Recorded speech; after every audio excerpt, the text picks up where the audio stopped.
Hornets win again, a super regional victory, a 2-0 sweep against the Verne Leopards. I'm chatting with Lynchburg assistant coach, OG, Oscar Garcia. Oscar, that was a whirlwind. I mean, yesterday you explode late, so it doesn't seem as dramatic. Today got closer at the end. What were the vibes like in the dugout there? I know you're used to close games, but still got to get the old heart rate up, doesn't it? Yeah, I think, honestly, that's such a big, important situation right there. And Colin has been really, really good for us in the playoffs. So, but he's human too, right? So, it's easy to, get away from it and just nerves picking up. So, but man, Mason, what he did there, because not easy. You're already coming bases loaded, already they count 2-0, you come back and get a strikeout, that's tough. And so I'll give all that credit to him because he's a sophomore still. So when you look at him, he's still young. But the dude is just composed. He didn't get it, he didn't let it speed up, and he did what he needed to do, which was pound his own. So let's talk about this offense here. If folks don't know, Coach Travis Beasley gives you a lot of free reign to push some buttons out here as the third base coach, and doesn't always work out, but you guys are aggressive on the bases. You pressure the defense. Talk about that concept. You had the little safety squeeze with Eddie Gimbel. That was solid. Give us some insight into how you come up with some of those things out there. Yeah, and I think it's all on the guys. We have a system, and we talk about the system, but the big thing is not being scared.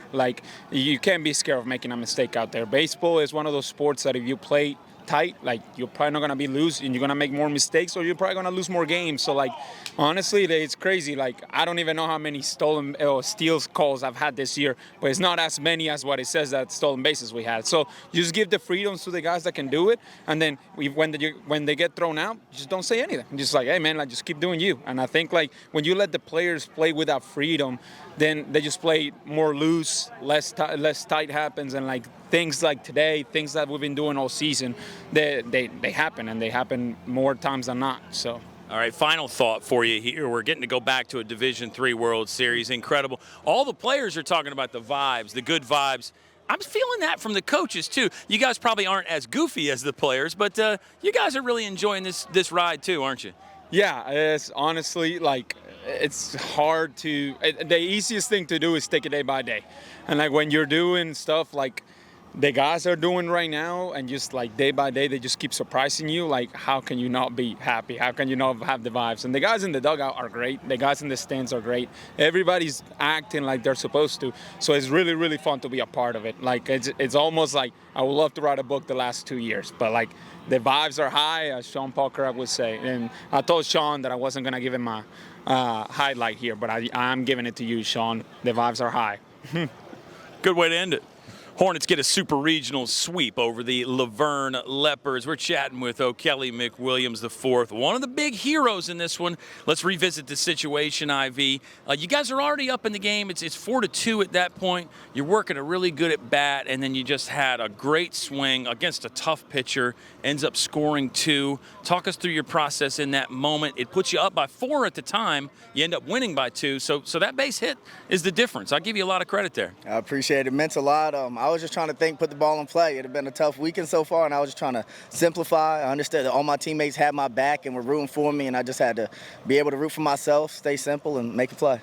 Well, you've been facing so many great pitchers, not just with Verne, but this entire postseason run. So it is frustrating, but it also kind of builds your confidence a little bit to know that, hey, we've seen some of the best, so now we can hit some of the best too. Absolutely. We know our pitching staff is always going to give us a chance. Our defense is going to give us a chance, and we can be the aggressor on defense and on offense. So when it's not going good on offense, we can switch it up and do it on defense. And then when we get the chance to get the sticks back and going, we know we're going to be there when we need them. Give me a couple guys that stood out to you these last 2 games. I know Mason obviously there at the end, Wes yesterday, Nick today. Who else? Who else you want to put the spotlight on? I'll say all those guys absolutely shoved. I just want to say Josh Jorman came up in some massive roles. He had a couple knocks yesterday, and then had a walk in this game that was big and almost left the yard one time. And then also Ben came up huge, and BG had some great plays on the base pass. I felt like every time we needed to, he was crossing home plate, hyping the crowd up, neck bulging, just doing the whole thing. So he was the man this weekend. All right, you a beach guy? I hear you guys are going to try to hit up the Pacific Ocean here. I live for it, man. I live for it. I'm excited, dude. Let's do it. Enjoy yourself, and then we'll get back to work and head to East Lake, Ohio for the World Series. Cleveland. We're coming, baby. We're coming. Look out, Cleveland.